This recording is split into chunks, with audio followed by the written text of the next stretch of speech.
بسم اللہ الرحمن الرحیم۔ حدیث نبوی اور دور حاضر کے فتنے۔ قیامت کے قریب لوگوں پر ایسا زمانہ بھی آئے گا کہ سچوں کو جھوٹا اور جھوٹوں کو سچا کہا جائے گا، اور خیانت پیشہ لوگوں کو امانت دار اور امانت دار لوگوں کو خیانت پیشہ بتلایا جائے گا۔ بغیر طلب کیے لوگ گواہی دیں گے اور بغیر حلف اٹھائے حلف اٹھائیں گے، اور کمینے باپ دادا کی اولاد دنیاوی اعتبار سے سب سے زیادہ خوش نصیب بن جائیں گے، جن کا نہ اللہ پر ایمان ہوگا اور نہ رسول پر ہوگا۔ اس حدیث کو امام طبرانی نے اور امام بخاری علیہ الرحمہ نے نقل کیا ہے۔ پہلی بات تو یہ ہے کہ اس حدیث کے پہلے 4 جملوں یعنی یکذب فیہ الصادق ویصدق فیہ الکاذب ویخون الامین ویؤتمن الخائن کی تشریح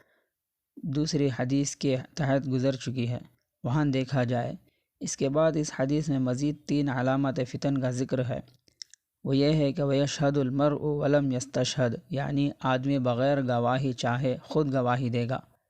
ایک اور حدیث میں ہے کہ آپ صلی اللہ علیہ وسلم نے فرمایا کہ میرا زمانہ سب سے بہتر ہے، پھر اس کے بعد کا زمانہ بہتر ہے، پھر ایک قوم آئے گی جو اپنی شرافت کی ڈینگیں مارے گی اور موٹے ہونے کو پسند کرے گی اور طلب کرنے سے پہلے گواہی دے گی۔ اور ایک حدیث میں یوں ہے کہ پھر جھوٹ پھیل جائے گا حتیٰ کہ آدمی بلا طلب گواہی دے گا اور قسمیں کھائے گا، اور اس حدیث کو ابن ماجہ نے نقل کیا ہے۔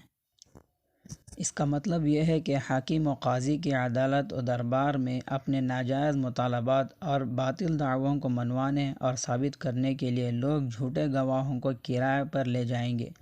اور بغیر قاضی و حاکم کی طلب کے جھوٹی گواہی دینے والے گواہی دیں گے اور باطل دعووں کو منوائیں گے۔ اس تشریح سے وہ تعارض ختم ہو گیا جو ایک دوسری حدیث اور اس حدیث میں بظاہر معلوم ہوتا ہے، وہ یہ کہ ایک حدیث میں ہے کہ نبی کریم صلی اللہ علیہ وسلم نے فرمایا کہ خیر الشہداء الذی یأتی بشہادۃ قبل ان یسألہا۔ ترجمہ یعنی بہترین گواہ وہ ہے جو سوال سے پہلے حق شہادت ادا کرے۔ اس حدیث کو ترمذی و مسلم و ابو داود و ابن ماجہ نے نقل کیا ہے۔ اس حدیث سے معلوم ہوتا ہے کہ طلب سے پہلے شہادت و گواہی دینا اچھا کام ہے، اور اوپر کی حدیث سے اس کا برا اور علامت قیامت میں سے ہونا معلوم ہوتا ہے، مگر ہماری تشریح سے یہ تعارض رفع ہو گیا، جس کا حاصل یہ ہے کہ اوپر کی حدیث جھوٹی گواہی کے بارے میں ہے اور یہ حدیث سچی گواہی کے بارے میں ہے، اور مطلب یہ ہے کہ جب شہادت دینے کا موقع ہو تو سچی بات کی گواہی دے دے اور اس میں بخل نہ کرے۔ اس سے جھوٹی گواہی اور کرائے کی گواہی کا حرام ہونا ثابت ہوا، اور بعض احادیث میں جھوٹی گواہی کو اکبر الکبائر یعنی بڑے گناہوں میں سے بھی بڑا گناہ قرار دیا ہے۔ اور آج کل انتخابات کے موقع پر جو پیسوں کی بنیاد پر ووٹ ڈالا جاتا ہے، یہ بھی اس حدیث کا واضح مصداق ہے، کیونکہ ووٹ بھی ایک گواہی ہے امیدوار کے حق میں کہ یہ آدمی قابل وثق اور دیانت دار اور قوم و ملت کے لیے سچا خادم ہونے کی صلاحیت رکھتا ہے۔ اگر ناقابل کے حق میں ووٹ دیا گیا تو یہ جھوٹی گواہی ہے، اور آج سیاسی عہدوں پر زیادہ تر ناقابل و بدبخت لوگ ہی آتے ہیں، ان کے حق میں گواہی جھوٹ نہیں تو اور کیا ہے۔ اور آج امت اور قوم کی جو تباہی اور رسوائی دیکھنے میں آ رہی ہے، یہ دراصل انہی سیاسی کھلاڑیوں کے سیاسی کھیل کا نتیجہ ہے، جن کو ووٹ دے دے کر لوگ جتاتے ہیں اور وہ جیتنے کے بعد قوم و ملت کی رسوائی کا سب سے بڑا سبب بنتے ہیں۔ اسی طرح جھوٹا سرٹیفکیٹ اور سند بھی اسی زمرے میں شامل ہے۔ اسکولوں، کالجوں اور یونیورسٹیوں اور سرکاری وغیرہ سرکاری دفاتر میں اس کی بڑی کثرت ہے کہ لوگ روپے خرچ کر کے جھوٹا سرٹیفکیٹ بناتے اور عہدوں اور منصوبوں پر فائز ہو جاتے ہیں۔ یاد رکھنا چاہیے کہ یہ سب باتیں قیامت کی علامات میں سے ہیں، جن کا ظہور کھلی آنکھوں ہو رہا ہے۔ دوسری بات اس حدیث کی یہ ہے وَيَحْلِفْ وَلَمْ يَسْتَحْلَفْ، لوگ قسم کھائیں گے جبکہ ان سے قسم کا مطالبہ نہیں ہوگا، یعنی بغیر طلب قسمیں کھائیں گے۔ اس سے یا تو جھوٹی قسم کھانا مراد ہے کہ لوگ روپے پیسے لے کر جھوٹی قسمیں کھائیں گے،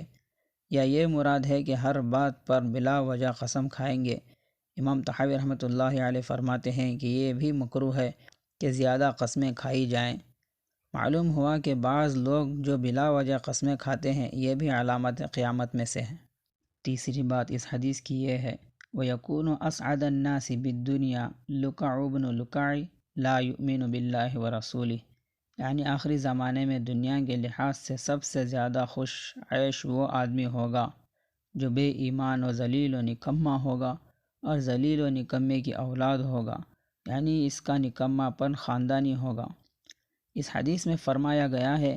کہ دنیا اس وقت تک ختم نہ ہوگی جب تک کہ ذلیل ابن ذلیل کے قبضے میں دنیا نہ ہو جائے، اور ایک دوسری حدیث میں اس طرح فرمایا گیا کہ قیامت اس وقت تک قائم نہ ہوگی جب تک کہ ذلیل ابن ذلیل دنیا کے لحاظ سے تمام لوگوں میں سب سے زیادہ خوش عیش نہ ہو جائے۔ اس حدیث کو امام احمد نے و ترمذی نے نقل کیا ہے، اور ابن حبان نے حضرت انس رضی اللہ تعالیٰ عنہ سے یہ الفاظ نقل کیے ہیں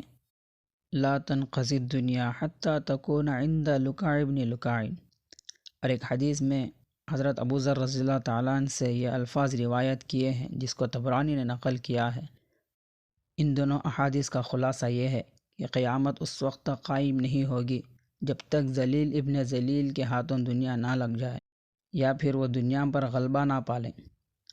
اس قسم کی متعدد احادیث ہیں، ان کا مطلب یہ ہے کہ آخری زمانے میں سب سے زیادہ مال و دولت والا اور دنیاوی عیش و عشرت والا اور اعلیٰ منصب والا اور دنیاوی امور میں حکم چلانے والا وہ آدمی ہوگا جو ذلیل و رذیل اور نکما ہوگا،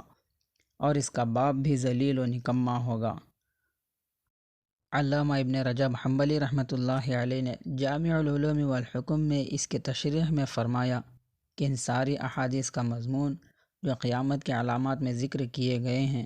ایک بات کی طرف لوٹتا ہے کہ کام اور معاملات نااہل لوگوں کے سپرد کیے جائیں گے، جیسا کہ حدیث میں نبی اکرم صلی اللہ علیہ وسلم نے فرمایا تھا جب کہ کسی نے آپ سے قیامت کے بارے میں پوچھا تھا کہ اذا وسد الامر الى غیر اہلہ فانتظر الساعہ، یعنی جب معاملات اور ذمہ داریاں غیر اہل لوگوں کے سپرد کی جانے لگیں تو قیامت کا انتظار کرو، کیونکہ جب ننگے بدن ننگے پیر بکریوں کے چرانے والے لوگ جو کہ اہل جہل اور جفا ہیں لوگوں کے سردار اور اہل دولت و اموال بن جائیں گے، حتیٰ کہ عمارات بنا کر اس پر فخر کریں گے، تو ان سے دین و دنیا کا نظام فاسد ہو جائے گا، کیونکہ اگر لوگوں کے سردار وہ ہو جائیں گے جو فقیر و محتاج تھے اور وہ لوگوں پر حاکم بن جائیں گے، خواہ ان کی یہ حکومت عام ہو یا بعض چیزوں پر خاص ہو، تو وہ لوگوں کو ان کے حقوق ادا نہ کر سکیں گے بلکہ اپنے لیے اس مال کو مخصوص کر لیں گے جس سے انہوں نے یہ تسلط حاصل کیا ہے، اور اگر اس کے ساتھ ساتھ وہ جاہل بھی ہوں اور بے مروت بھی ہوں تو ان سے دین بھی فاسد ہو جائے گا، کیونکہ ان جیسوں کو لوگوں کی دینی اصلاح و تربیت کی فکر نہ ہوگی اور نہ ان کی تعلیم کی فکر ہوگی، بلکہ ان کی فکر و لگن تو مال کی تحصیل اور ان کو بڑھانے میں ہوگی، اور وہ اس کی پرواہ نہ کریں گے کہ کون سی چیز سے لوگوں کا دین فاسد ہو رہا ہے، اور نہ اس کی پرواہ کریں گے کہ کن کن حاجت مندوں کے حقوق پامال ہو رہے ہیں۔ آج دنیا کی صورتحال پر نظر ڈالیے تو اس حدیث میں بیان کردہ نقشہ صاف دکھائی دے گا کہ انتہائی ذلیل و رذیل قسم کے لوگ جو نہ اللہ پر ایمان رکھتے ہیں نہ رسول پر، دنیا کے مالک بن بیٹھے ہیں، اور اہل علم اور اہل دین پر ان کا تسلط قائم ہے، اور اہل علم اور اہل دین کو ہر جگہ سے بے دخل کرنے کی کوشش کی جا رہی ہے۔ اور اگر آگے بڑھ کر دیکھیں تو امریکہ نے سارے ممالک پر اپنا تسلط جما لیا ہے، اور سارے اسلامی و غیر اسلامی ممالک اس کے محکوم و غلام بنے دکھائی دیتے ہیں، اور امریکہ جو چاہتا ہے نافذ کرتا ہے، اور اسلام اور اہل اسلام کے خلاف پوری دنیا میں سازشوں کا جال بچھا رکھا ہے۔